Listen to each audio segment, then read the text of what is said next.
जय गुरुदेव। कोटि कोटि करूं वंदना, अरब खरब प्रणाम। चरण कमल बिसरूं नहीं, जय गुरुदेव नाम।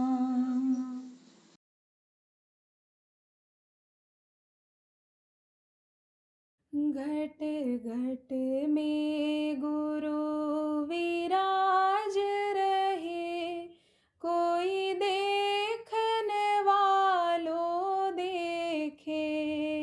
घट घट में गुरु विराज रहे, कोई देखने वालों देखे। जन जन को गुरु पुकार रहे, कोई सुन ले तो गुरु भेटे। जन जन को गुरु पुकार रहे, कोई सुन ले तो गुरु भेटे।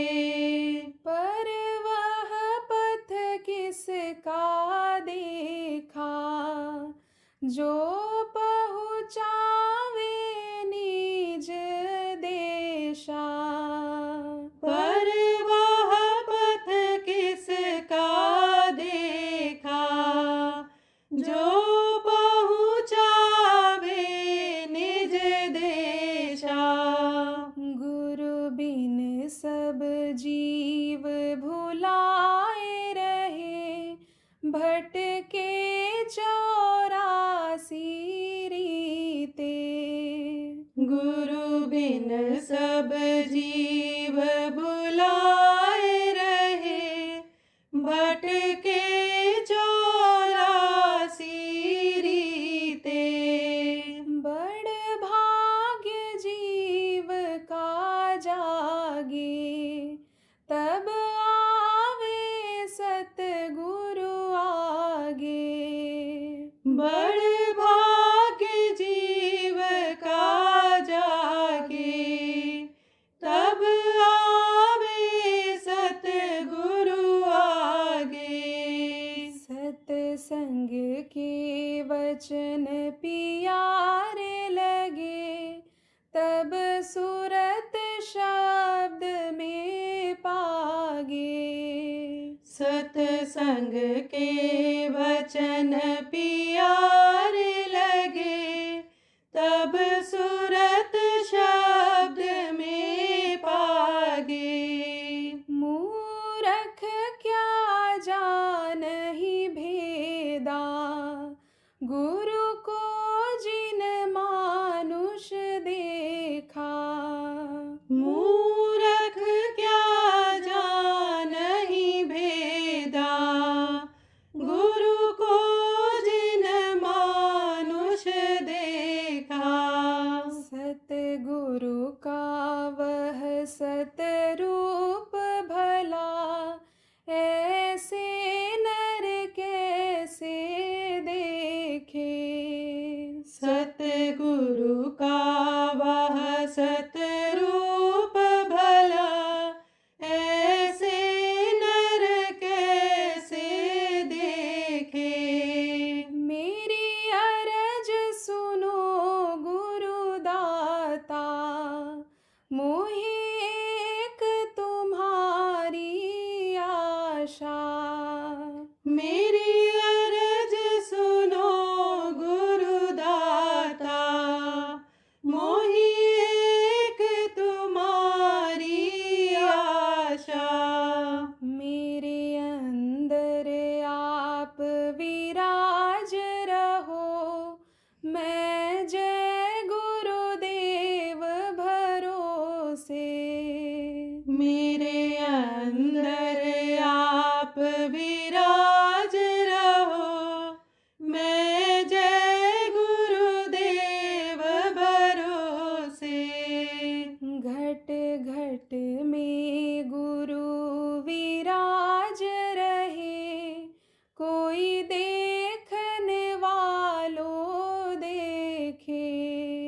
घट घट में गुरु विराज रहे, कोई देखन वालों देखे। जय गुरुदेव, जय गुरुदेव।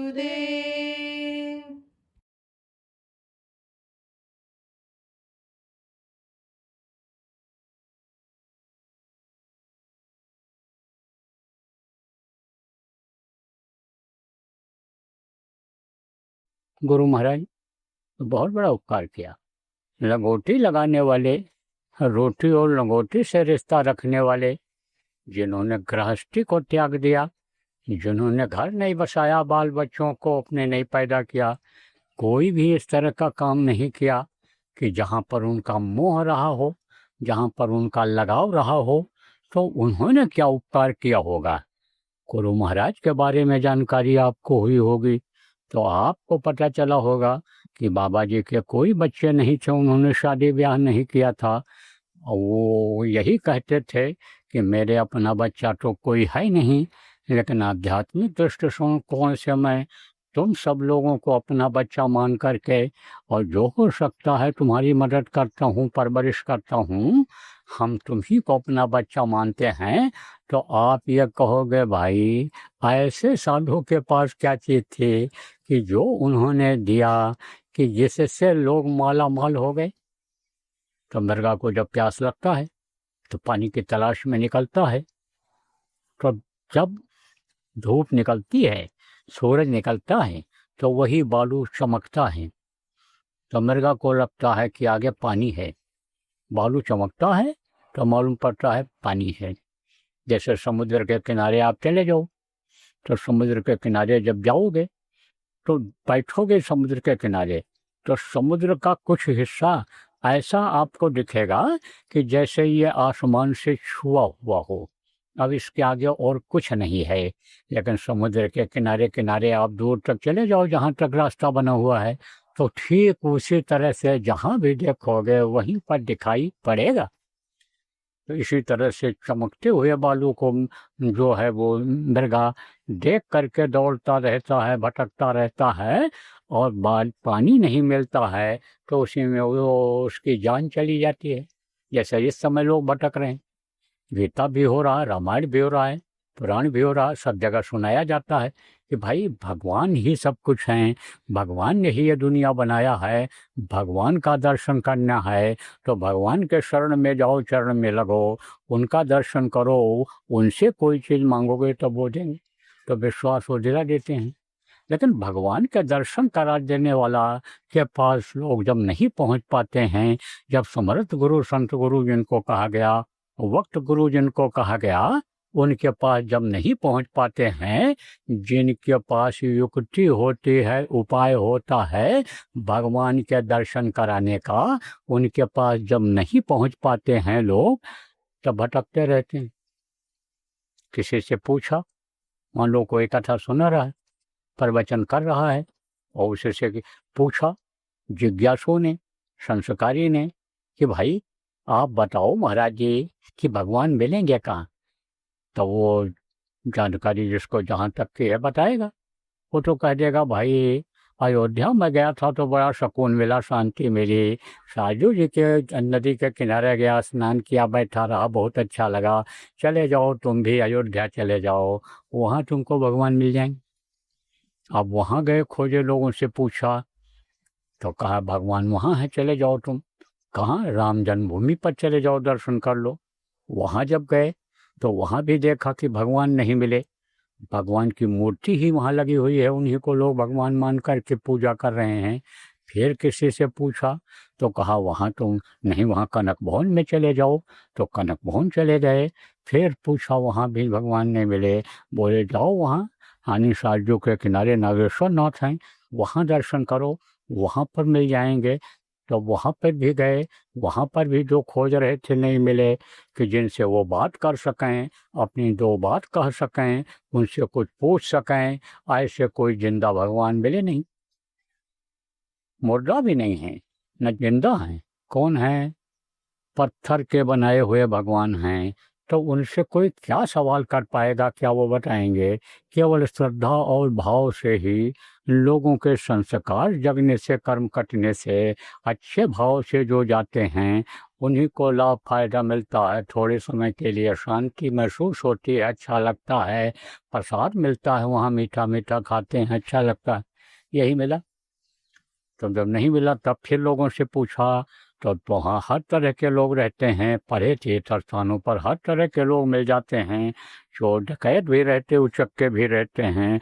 होशियार न रहो तो जेब कट जाए, गठरी उठा ले जाए नदी के किनारे से, बैग उठा ले जाए नहाते समय, अगर अकेले गए हो या कोई रखवाली करने में चूक जाए, ऐसे लोग भी रहते हैं। और विद्वान लोग भी रहते हैं, और जिनको यही जानकारी है कि भाई नौकरी से निवृत्त हो गए, अब हमको उस जज की कुर्सी पर नहीं बैठना है, कलेक्टर की कुर्सी पर नहीं बैठना है, हमको एसपी की कुर्सी पर नहीं बैठना है, और हमको तो अब सरकार ने रिटायर कर दिया कि जाओ अब तुम बाल बच्चों को देखो, गृहस्थी को अपने देखो, पूजा पाठ करो, भगवान को याद करो। तो भाई हमको अब भगवान को याद करना चाहिए। और वो चले गए साधु वेश वहाँ धारण कर लिया, देखा देखी कि साधुओं का महत्व रहा है। और जज बैरिस्टर और ये जितने भी रहे हैं, ये सब साधुओं का पैर छुए हैं, और कहीं वही सम्मान को उससे बड़ा सम्मान लाने का ये सोचना हुआ। तो फिर वो साधु वेश में विद्वान बन रहते हैं, पढ़े लिखे रहते हैं, वो लोगों को समझाते बताते भी हैं, उपदेश भी करते हैं। तो ऐसे मिल गए जो बोले भाई चलो अयोध्या चलेंगे, साधु वेश में रहेंगे, कुछ दिन साधु वेश में जाएंगे तो मठों में मंदिरों में रहने की जगह मिल जाएगी, चलो काशी चले चलें, चलो द्वारिका चले चलें। तो चारों तरफ जो घूमे वो मिल गए। तब उन्होंने कहा तुम काशी चले जाओ, वहाँ पर मिलेंगे, चले जाओ प्रयागराज, वहाँ 3 नदियाँ बहती हैं एक साथ में, वहाँ पर भगवान तुमको मिलेंगे। वहीं जलधारा में स्नान करना, वहीं पर बैठ करके अनि प्रणाम करना, वहीं चले जाना तुम अनि शिव जी के मंदिर में बनारस काशी में, वहाँ तुमको मिल जाएंगे। तो वहाँ चला गया, और वहाँ भी यही हाल मिला, ऐसे ही लोग मिले। और फिर वो कोई मिल गया तो कहा द्वारिका धाम चले जाओ, तो वहाँ चले गए। खोजने की अनुसंधों की इच्छा तो है, पाने की इच्छा तो है, वो ये चीज़ तो समझ में आ गई कि दुनिया बनाने वाला अगर मिल जाएगा तो दुनिया की यह सारी चीज़ें मिल जाएंगी।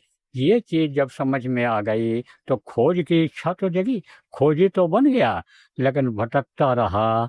बद्रिकाश्रम तक गया, केदारनाथ तक, वहाँ ठंडी में गया, शत्रुघ्न भी झेला, सब कुछ किया, लेकिन मिले नहीं, वो नहीं मिले। तो भटकता रह गया, मृग तृष्णा की तरह भटकता रह गया कि जैसे यहाँ पर नहीं मिल जाएंगे वहाँ पर मिल जाएंगे। जैसे मृगा को यह रहा कि पानी आगे मिल जाएगा, आगे मिल जाएगा, आगे मिल जाएगा, ऐसे भटकता रहा, भटकता रहा, और भटक करके फिर कहीं रुक गया, थक गया, और थक गया वहीं ये जीवन लीला खत्म हो गई। आया था किसके लिए और करने क्या लग गया? उपाय कुछ नहीं किया। आए थे हरिभजन को, ओटन लगे कपास, आए थे किस लिए? आप ये समझो कि भजन करने के लिए, सदगुरु की खोज करने के लिए। आप ये समझो वो मिल नहीं पाए तो भटक भटक करके खत्म हो गए। भटक भटक सब भटका खाया, और सदगुरु बिन कोई राह न पाया, बगैर सदगुरु के राह नहीं मिला लोग। तो बताया ना कि यशम न विद्या तपो न दानम ज्ञानम न शीलम गुणो न धर्मा ते बत्तलों के भू भारत भूत पावन शुरूप्यन मेरा शरण। इस तरह से लोग पड़ जाते हैं। तो एक मिल गए ब्रह्म ज्ञानी, किसको? राजा को। राजा की कहानी पर आ जाओ दृष्टांत पर। तो ब्रह्म ज्ञानी जब मिले राजा को, तो ब्रह्म ज्ञानी ने बताया कि आपको महात्मा मिल जाएंगे। गुरु महाराज को भी मिला था ब्रह्म ज्ञानी, और उन्होंने जब निराश होने लगे थे गुरु महाराज, तब उसने कहा था कि आपको 6 महीने के अंदर ही मिल जाएंगे। इतने समय के अंदर समय दिया था उसमें, कितने समय के अंदर आपको वो मिल जाएंगे, और आपको अब ज़्यादा कोशिश नहीं करनी पड़ेगी, प्रयास नहीं करनी पड़ेगी। तो कश्मीर में वो बैठे थे जल झील के पास। तो ये मन तरह तरह के तरंगे लेता है, कभी कभी चले गत साधु की, और कभी बने खुन्नाथ, कभी तो गरीब बन जाता है, कभी साधु के रूप में साधु का स्वभाव ले आता है, और कभी यह मन खुद नाथ बन जाता है, भगवान बन जाता है, प्रभु बन जाता है। तो यह मन बहुत ही यानी समझो कि चलता रहता है, ये भगता रहता है, तरंगे लेता है। तरंग किसको कहते हैं? जैसे लहर होती है पानी की, जैसे ये यानी बीन बजा करके और ये हारमोनियम बजा करके आवाज़ निकलते हैं, आवाज़ उसमें से निकलती है। हवा हारमोनियम में जब आते हैं और बटन को दबाते हैं तो उसमें से आवाज़ निकलती है, तरंगे निकलती हैं, हिलती है वो चीज़। क्या हिलता है? क्या तंबूरा हिलता है, तार हिलता है, तो तरंगे निकलती हैं, आवाज़ उसमें से निकलती है उस तरह की। ऐसे मन ये तरंगे लेता है। तो गुरु महाराज का भी मन तरंग लेने लगा कि अब तो दुनिया में रहना ही बेकार है। तब तक इनको सुस्ती आ गई, अर्ध निद्रा में हो गए। जय गुरुदेव। परम संत बाबा उमाकांत जी महाराज के आगामी कार्यक्रम की सूचना के पश्चात सत्संग पुनः प्रसारित होगा। जय गुरुदेव। आने वाले खराब समय से बचिए और बचाइए। सत्संग में आइए, समझ बूझ कर जाइए। माघ पूर्णिमा के अवसर पर सत्संग एवं नामदान द्वारा बाबा उमाकांत जी महाराज, दिनांक 31 जनवरी 2026 शनिवार दोपहर 4 बजे से 1 फरवरी 2026 रविवार सुबह 11 बजे से। स्थान नई कृषि उपज मंडी प्रांगण, आगर मालवा।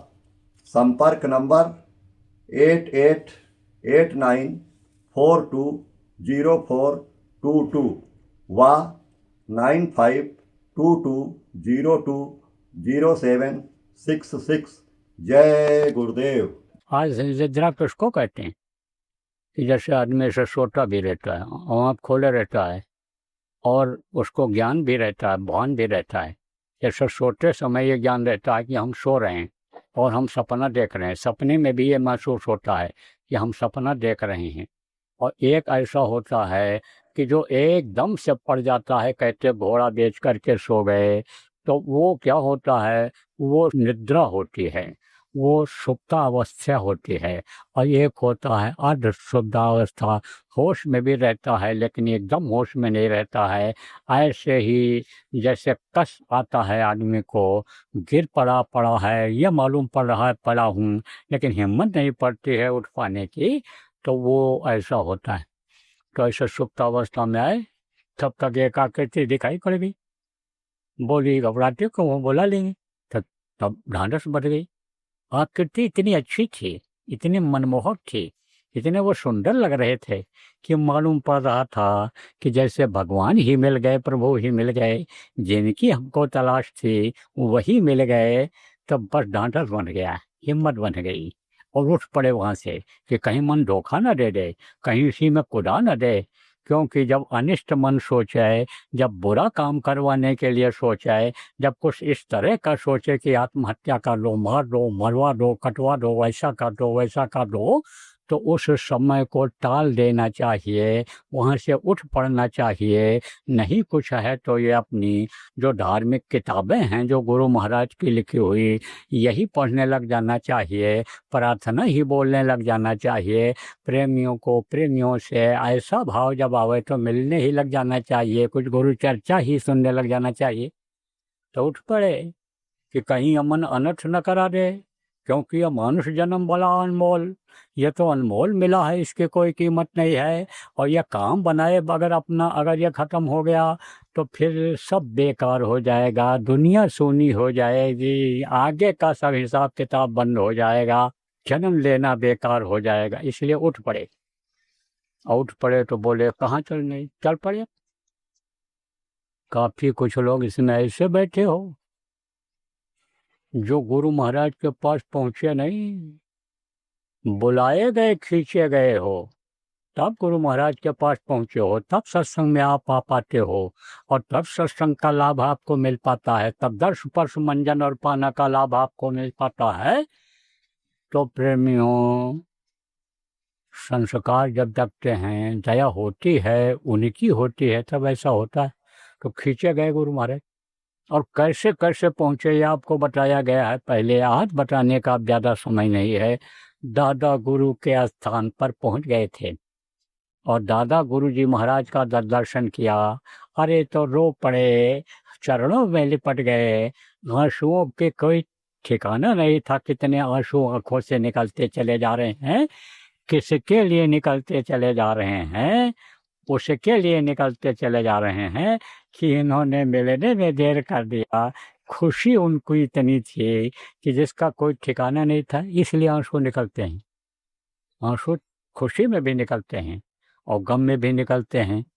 देखो कोई बहुत खुश हो जाए तो कहते कहते उसके आंख से आंसू निकलने लगते हैं, प्रसन्न हो जाता है। दोनों स्थिति में यानी आप देख सकते हैं कि लोगों के आंखों से आंसू निकल जाता है। तो अब आप ये समझो प्रेमियों, आंसू बहने लग गए गुरु महाराज की आंखों से। तब दादा गुरु ने क्या कहा था, अरे अब तो घबराता है, बोला तो लिया। तब ये समझ में आया कि मैं पहुंचा नहीं यहाँ, इन्होंने बुलाया है। और अब बुलाया हमको, थोड़ा देर कर दिया था, लेकिन जब सत्संग सुनने लग गए तब समझो ये चीज़ समझ में आई कि कोई चीज़ अगर आसानी से मिल जाए, मेहनत न करना पड़े, तब उसकी कीमत उतनी वो आदमी नहीं लगाता है। जैसे मुफ्त में दवाई मिल जाए, जैसे मुफ्त में कर्जा कोई दे दे या अनुदान मिल जाए जो बढ़ता है, तब उसकी कीमत कोई लगाता है? बहुत धन मिल गया लोगों को, रोका, चला गया। जैसे आया था चला गया। जैसे बगैर मेहनत के, बगैर काम किए हुए और लॉटरी निकल गई, कोई सम्मान की जगह मिल गई, रुपया मिल गया, तब वो उसकी कीमत नहीं लगाता है। लेकिन जो मेहनत से उस जगह पर पहुंचता है उसकी कीमत लगाता है। जो फावड़ा चलाता है, जो धूप में तपता है, उसकी कीमत लगाता है जब वो उसका फल पाता है। जैसे कोई कार्यकर्ता हो, चाहे सत्संगी हो, चाहे किसी भी संगठन में जुड़ा हुआ हो, चाहे राजनीतिक पार्टी का हो, जब वो मेहनत करता है, ज़मीनी स्तर पर काम करता है, घर घर दौड़ता है, घर घर की परेशानी को समझता है, जानता है, वो जब ऊंचे ओहदे पर पहुंच जाता है तब वो उनके लिए ज़्यादा काम करता है जिसकी आज ज़रूरत है। और इसी चीज़ को आजकल लोग देख रहे हैं, सत्य का देख रहे हैं। ऐसे अधिकारी को ला रहे हैं, ऐसे राजनेताओं को राजनेता बना रहे हैं कि जिन्होंने गरीबी देखी है वही गरीबों के लिए कुछ कर सकते हैं, वही पिछड़ों को, जो आर्थिक रूप से पिछड़े हैं, उनको आगे बढ़ा सकते हैं। तो उन्हीं को जिम्मेदारियां मिल रही। अब आपसे अभी कह दिया जाए कि पूरे देश के संगत का जिम्मेदार आपको बना दिया जा रहा है, लेकिन आपको अनुभव कुछ है नहीं, तो आप क्या कर पाओगे? लेकिन कार्यकर्ता बन करके, जो कार्यकर्ता हो यहाँ पर, अगर ज़मीनी स्तर के कार्यकर्ता बन करके कोई काम सीख लोगे तो आगे कोई अगर सम्मान की जगह मिलेगी, कोई बड़ा काम करने को आपको दिया जाएगा तो उसको आप कर लोगे। लेकिन छोटा काम नहीं कर पाओगे। अचानक लॉटरी लग गई कि 2 करोड़ रुपया इनको मिल गया, तो मेहनत तो आपने किया नहीं, तो उसकी क्या कदर करोगे? तब ये चीज़ गुरु महाराज के समझ में आ गई। और ये चीज़ जब समझ में आ गई कि जो गुरु कहें करो तुम सोई, और मन के कहे करो मत कोई, मन के कहने पर कुछ मत करो। जो गुरु कहें आंख बंद करके करते जाओ, तो गुरु जो करेंगे तुम्हारे लिए भला ही करेंगे। जो तुमको गुरु के लिए करना है, जो भी चीज़ तुम्हारे पास है, धन है, बल है, जो भी बुद्धि है, वो सबके लिए, गुरु के लिए तुम करते जाओ, तो तुमको जो भी ज़रूरत है, जब भी ज़रूरत है, उसमें ज़्यादा मेहनत की ज़रूरत नहीं पड़ेगी। तुमको निमित्त मात्र बनना पड़ेगा, बाकी गुरु सब देते जाएंगे। समय समय पर तुमको मिलता जाएगा, और नहीं भी मिलेगा, त्याग ही कराना चाहते हैं तो युक्ति उपाय बता देंगे। आज गुरु महाराज का मासिक भंडारा है, गुरु महाराज की बातों को याद करने का अवसर है। तो प्रेमियों, गुरु महाराज बताते थे, 40 साल रखा अपने पास, दया दिया, दुआ दिया, बनाया किसी लायक, तब आज मंच पर बैठकर आपको सुनाने लायक बना हूँ। तो गुरु महाराज खाली बैठते थे तो बताते थे कि उस समय कपड़े बहुत कम मिलते थे, कपड़े की कमी थी, और पैसे के हिसाब से कपड़े महंगे थे। इतनी आमदनी नहीं थी लोगों की। तो हमारा कपड़ा गंदा जब देखा, किसने? दादा गुरु ने। गुरु महाराज का कपड़ा जब गंदा देखा तो कहा, तूने धोती धोई नहीं? गुरु महाराज कुछ नहीं बोले। बोले, क्यों रे छोरा, क्यों नहीं धोई धोती? तब हाथ जोड़कर खड़े हो गए। बोले, ये कही है। अब आप सोच लो, लंगोटी और धोती के अलावा और कुछ नहीं था गुरु महाराज के पास कि जिसको लपेट करके उसको धो लेते हैं। कुछ नहीं था। और जिसको कुछ होना चाहिए सोई सहनसा, त्याग में ही सुख है। सुखी थे, त्याग किया था इसलिए सुखी थे, उसी में सुख रहता है। जो ज़्यादा समेटने की कोशिश करता है, ज़्यादा चीज़ों को अपने लिए बनाने की कोशिश करता है, उसका मन उसी में लगा रह जाता है। यह मैंने खुद अनुभव किया। मैं अपने लिए क्या, हमको तो एक धोती मिल जाए, लंगोटी मिल जाए, एक रोटी मिल जाए तो हमारा तो काम इसी में चल जाता है। लेकिन हम जो हमारे साथ रहने वाले हैं, आप संगत के लोग जो आते हो, आपके लिए जो करना कराना पड़ता है, हम तो हमारा मन कभी कभी उसी में लगा रह जाता है। भजन ध्यान की तरफ से भी हट करके उस व्यवस्था में लगा रह जाता है। तो अब आप ये समझो, मैं अपना ही अनुभव बता रहा हूँ, अपनी कमी क्यों छिपा के रखूँ। तो ऐसे ही उसी में लगा रह जाता। लेकिन अगर त्याग किया जाए, मेरे पास भी ऐसे रहता था। और करवा करके देखा, गुरु महाराज ने अचानक चल पड़े ऐसे, और लुंगी और बनियाइन में ही दूसरी जगह चले गए, बैठ जाओ गाड़ी में। तुरंत जा रहे थे, बोले तुम नहीं बैठे, बैठ जाओ गाड़ी में। और बैठक लेकर चले गए और उसी में रह गया मैं। हाँ, फिर समझो, जहाँ मैं कुर्ता पैजामा टोपी ये वो पहन करके जाता था, धो धा करके उसको, वहाँ गया, लोगों ने कहा आप तो आप ऐसे, लोग पूछ भी पड़े। लेकिन गुरु महाराज ने उस तरह का भी वो ख़त्म किया कि भाई पैसे से सम्मान नहीं मिलता है, यानी कपड़े से सम्मान नहीं मिलता है, सेवा से सम्मान मिलता है, गुरु के आदेश के पालन से सम्मान मिलता है, इज्जत मिलता है। इसका भी उनको अनुभव कराना था। एक जगह और चल पड़े, ऐसे घूमने गए थे, बोले चलो वहाँ चलेंगे, और चल पड़े। गाड़ी हमारी पीछे थी, हम ही चला रहे थे। तो गुरु महाराज ने ही दे रखा था गाड़ी, तो वही मैं चला रहा था। और जब चल पड़े तो मैं पीछे पीछे ही रहता था, चाहे 2 बजे रात को उठें और जाने तो चलता था, जब भी चल पाने तक पीछे लगा रहता था गुरु महाराज के। तो पहले तो स्कूटर दिया था गुरु महाराज ने, स्कूटर से चलते थे, फिर गाड़ी मिल गई, दिला दिया गुरु महाराज ने, उससे चलने लग गए। तो चला गया, कुछ नहीं मेरे पास। अब आप ये समझो कि कैसे नहाना होता, कैसे आपका रहना हुआ, क्या हुआ, मैं क्या बताऊँ। कहोगे अपनी तारीफ कर रहे हैं। एक साथ 3 काम करना, गाड़ी भी चलाना, और गाड़ी में ही नाश्ता करने पहले न मौका मिले सेवा से तो रख लेना उसको। और जब गाड़ी चलाते थे उसी समय नाश्ता करते थे, और उसी समय मोबाइल की घंटी बज गई गुरु महाराज। तो जब गुरु महाराज की आवाज़ सुनाई पड़ा, गुरु महाराज ने कुछ पूछा बताया, तब बोले कि आज इनकी आवाज़ कैसी है। तो गाड़ी में जो बैठे थे गुरु महाराज से जब बात हो गई तब उन्होंने कहा आपकी आवाज़ कैसी है। पकड़ा दिया था गुरु महाराज ने फ़ोन को, उन्हीं के फ़ोन से लगवाया था हमको फ़ोन, आपकी आवाज़। तो हमने कहा नाश्ता कर रहा था इसलिए मुँह में भरा हुआ। तो ये चीज़ सुन लिया गुरु महाराज हंस पड़े। तो ये सब अनुभव कराते हैं। दादा गुरु ने अनुभव कराया गुरु महाराज को हर चीज़ का, कि तुम सब समझोगे जानोगे तब आगे कर पाओगे कुछ। जय गुरुदेव। आने वाले खराब समय से बचिए और बचाइए। सत्संग में आइए, समझ बूझ कर जाइए। माघ पूर्णिमा के अवसर पर सत्संग एवं नामदान द्वारा बाबा उमाकांत जी महाराज, दिनांक 31 जनवरी 2026 शनिवार दोपहर 4 बजे से 1 फरवरी 2026 रविवार सुबह 11 बजे से। स्थान नई कृषि उपज मंडी प्रांगण, आगर मालवा। संपर्क नंबर 8889420422 व 9522020766। जय गुरुदेव।